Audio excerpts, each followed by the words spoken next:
Telling a story in theater or any other genre is not just a matter of finding characters or plot. It's about penetrating its meaning. I'd like to share with you some of the creative process of uncovering the story of my play Paradise, which will be produced by Central Square Theatre in Cambridge next year.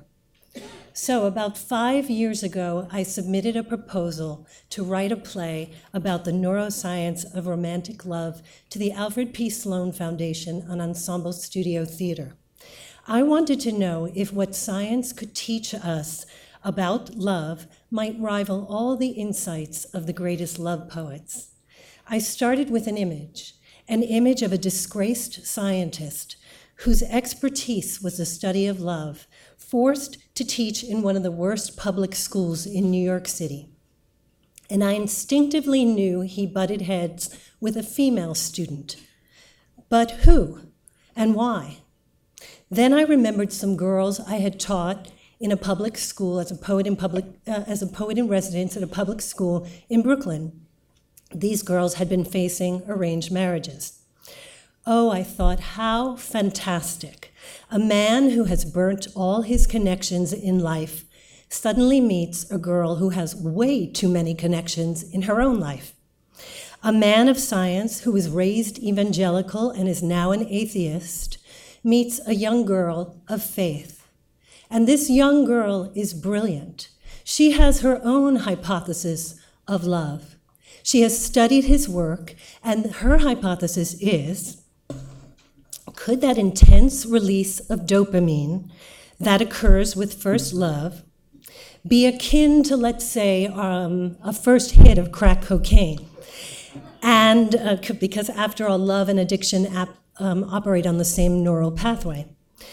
And like addicts, she argues, we long for that first high of romantic love again and again for the rest of our lives. And because he is intrigued by this idea, and because he sees a great future for her and projects his own self onto her, I wondered what would happen if he tried to impose on and interfere with her cultural and religious belief system. And that felt big, that felt dangerous, that felt like now. To begin, I needed to talk to women, American women, women who had succeeded in arranged marriage or who had failed at it but still believed in it. Vibrant women with professional lives who had acquiesced to their parents' choice of a romantic partner for them. And also women who had fled their families' choices or even lost their families because of this.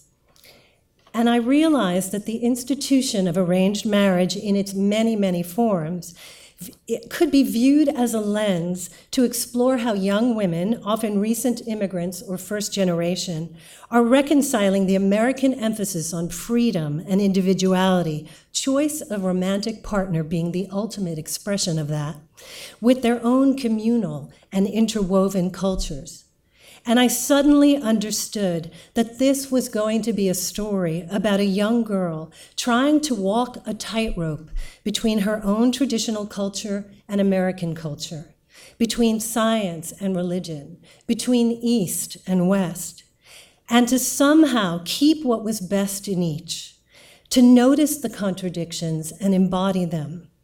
And I thought if one young teenager could do that for us on stage each night, and if she could affect our scientist and maybe also teach him about the limits of personal choice, then maybe we as an audience could get out of our narrow provincialism, could start to better understand cultures that mystify us, and therefore make more sense of a complex and interrelated world. Thank you.